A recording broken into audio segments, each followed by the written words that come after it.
오늘 말씀의 상황은 이제 이스라엘이 가나안 땅에 들어가 그 땅을 점령하고 오래 거주하는 상황을 이제 가정을 하고 있습니다. 모세는 가나안 땅을 하나님이 주시는 선물로 강조했습니다. 하나님이 그 땅을 선물로 주셨기 때문에 이스라엘은 그 땅을 정복해야 했습니다. 땅을 정복하라는 것은 이스라엘의 구체적인 이제 행동을 요구하는 것입니다. 하나님의 약속을 믿는 믿음은 실제 행동으로 이제 드러나기 때문입니다. 이스라엘은 가나안 땅에 들어가 정착해 살다가 왕의 필요성을 느끼고 왕을 세우려고 할 것이다라는 것을 하나님이 아셨다는 것입니다. 이스라엘의 주변 국가들이 이미 왕정 제도를 갖추고 있었다라는 사실을 이스라엘 백성들은 알고 있었습니다. 하지만 이스라엘은 하나님이 다스리는 신정 체제여야 했습니다. 그런데 다른 나라들처럼 인간 왕을 세우려고 하는 것은 하나님의 백성이라는 특별한 신분을 저버리고 다른 나라와 같이 되려고 하는 시도와 같았습니다. 왕정을 세우려는 시도는 하나님과 이스라엘 사이에 맺은 언약 관계를 위기로 몰아넣는 것이기도 했습니다. 그럼에도 왕을 세워야 한다면 반드시 지켜야 할 조건이 있었는데 그것은 하나님이 선택한 사람을 왕으로 세워야 한다는 것이었습니다. 왕정은 필수가 아닌 선택이었습니다. 왕을 세울 수는 있지만 반드시 뒤따르는 조건에 주목해야 됩니다. 하나님이 선택하신 사람을 왕으로 세워야 한다는 것입니다. 왕의 자격을 갖춘 사람은 하나님이 선택하신 사람입니다. 하나님의 선택은 선지자가 기름 부음으로써 드러나게 됩니다. 따라서 왕으로 세울 수 없는 사람은 그의 형제가 아닌 타국인이었습니다. 형제와 외국인이 대조를 이루고 있는 것이죠. 외국인은 여호와 하나님에 대한 신앙의 유대감과 하나님의 백성이라는 연대감 없는 사람이기 때문에 왕으로 세울 수가 없었습니다. 오늘 본문 말씀의 중간 부분에서도 왕이 해서는 안 되는 행동들이 이제 제시가 되고 있습니다. 왕은 말을 많이 가져서는 안 됩니다. 고대 전투에서 말은 기마부대를 구성하고 병거를 이끄는 역할을 하게 됩니다. 지금의 탱크와 같은 역할을 하는 것이죠. 따라서 말을 많다는 것은 군사력이 강하다는 의미입니다. 군사력이 강하면 왕이 하나님을 의지하지 않게 됩니다.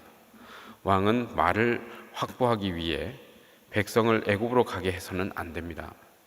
애굽은 성경에서 말의 땅으로 자주 언급이 됩니다. 애굽으로 간다라는 것은 출애굽과는 반대되는 것입니다. 하나님은 이스라엘을 애굽 땅에서 이끌어내셨습니다. 그런데 말을 구하려 애굽으로 간다는 것은 하나님의 능력을 믿지 않는 것입니다. 왕은 군사력이 아니라 하나님의 능력을 의지해야 합니다.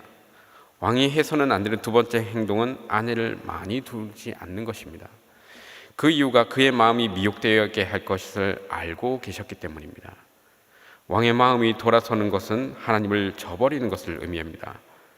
여인들이 왕의 마음을 하나님께서 돌이켜 우상에게로 향하게 할 수 있기 때문에 하나님은 왕에게 아내를 많이 두지 말 것을 명령하십니다.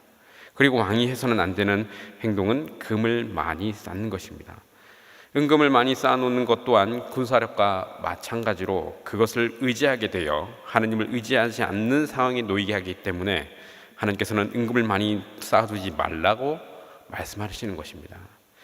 하나님께서는 선택하신 왕은 보좌에 앉아 통치를 시작할 때 우선 율법을 써서 책을 만들어야 했습니다. 신명기는 왕에게 군사, 정치, 외교, 경제, 재판에 관한 임무에 앞서 율법을 쓸 것을 가장 먼저 명령하고 있습니다. 왕은 기록한 율법책을 항상 소유해야 합니다. 더 나아가 그 율법책을 날마다 읽어야 합니다. 이것이 왕에게 요구되어지는 가장 중요한 임무였습니다. 왕이 평생 율법을 읽어야 하는 목적은 배우기 위한 것이다라는 것을 오늘 본문에서 말하고 있습니다. 하나님 여호와를 두려워하는 것을 배워야 하는 것입니다. 왕은 하나님의 대리 통치자였습니다. 하나님이 선택하신 대리인으로서 하나님을 두려워해야 한다는 것입니다. 그리고 그 하나님을 배워야 했습니다.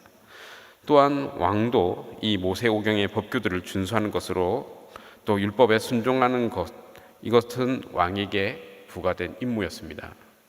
왕은 신정 정치의 대리인으로서 하나님의 법 아래에 있어야 합니다. 왕 또한 율법을 행하는 것을 배워야 했던 것입니다. 모세는 요단강을 건너 가나안 땅으로 들어가려는 이스라엘 민족에게 계속 율법을 순종할 것을 강조했습니다. 또 왕 또한 백성과 마찬가지로 하나님의 율법 아래에 있어야 하며 하나님의 말씀에 순종해야 했습니다. 왕이 평생의 율법을 읽고 지켜야 하는 그 마음이 그의 형제 위에 교만하지 않을 수 있습니다. 왕은 거만한 생각 또는 하나님 앞에서의 그런 교만함을 가지지 않도록 율법을 읽고 지켜야 했습니다. 이렇게 하나님 말씀을 지키고 명령에서 좌로나 우로나 치우치지 아니하면 하나님께서 그와 그 자손의 왕위에 있는 나를 많게 하시겠다라고 오늘 본문의 마지막에 이렇게 약속하고 있습니다. 그러나 역사와 성경이 말해주는 이스라엘은 솔로몬이 아내를 많이 두지 말라는 말씀을 어기고 하나님을 저버림으로써 나라가 둘로 나누어지는 그런 결과를 낳게 됩니다. 그렇게 남유다와 북이스라엘로 이렇게 나누어지게 되고 순종과 불순종을 반복하며 왕들의 제약들로 인해 북이스라엘이 기원전 722년 아수르에 의해서 멸망을 당하게 되고 남유다는 기원전 586년 바벨론에게 멸망을 당하게 됩니다. 이렇게 이스라엘의 왕정은 끝나버렸다라는 것이죠.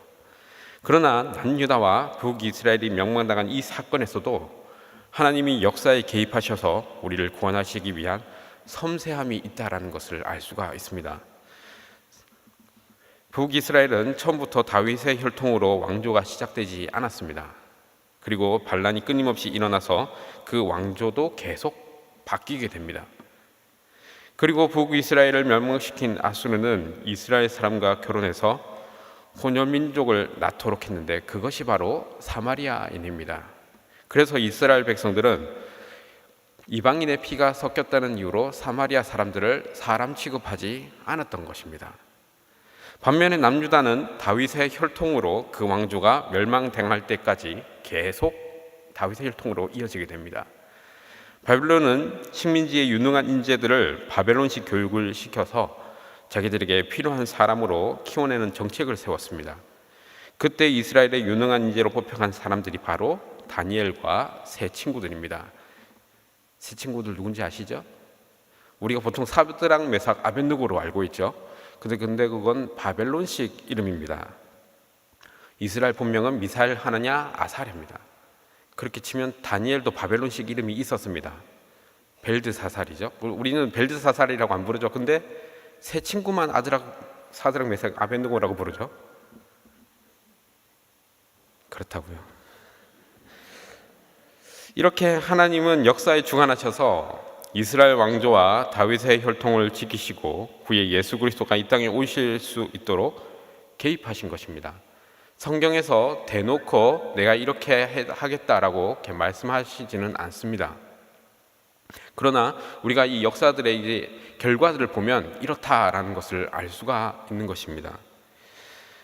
하나님은 이스라엘 백성들의 연약함 때문에 왕을 허락하셨습니다. 그러나 그 왕은 백성들 위해 군림하지 못하도록 하셨습니다. 우선 왕은 하나님이 선택한 사람이어야 했습니다. 그리고 하나님의 말씀을 가까이 하는 사람이어야 했습니다. 왕은 자신의 뜻과 소원을 실현하기 위해 사는 사람이 아니었습니다. 하나님이 기대하시는 것을 반영해 백성을 다스리는 대리자였습니다. 하나님을 대신하여 통치하기 위해서는 말씀을 날마다 부지런히 읽고 묵상해야 합니다. 이뿐만 아니라 말씀에 순종하기 위해 힘써야 하는 것입니다. 말씀을 가까이 하는 것은 참된 통치자만이 백성에게 본을 보일 수 있고 말씀에 주의를 기울이고 순종하는 사람과 하나님은 함께 하시기 때문입니다. 하나님이 기뻐하시는 통치자가 자기를 위해 권력을 이용하는 사람이 아니라 하나님의 뜻을 이루는 사람입니다. 우리는 왕 같은 제사장으로 마음의 중심이 하나님 보시기에 합당한 자로 살아가야 합니다. 자신의 탐욕이나 소욕에 따라서 행동하는 것이 아니라 하나님의 말씀을 힘써 묵상하고 순종하는 자로 하나님은 우리를 부르셨다라는 것입니다.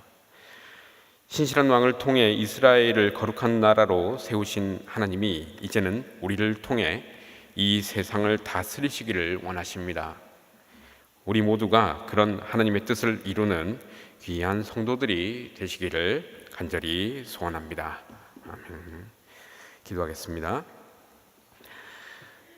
사랑과 은혜가 풍성하신 하나님 아버지, 감사를 드립니다. 주님의 성도로 불러주시고 이 자리 가운데 나올 수 있게 하심을 감사드립니다.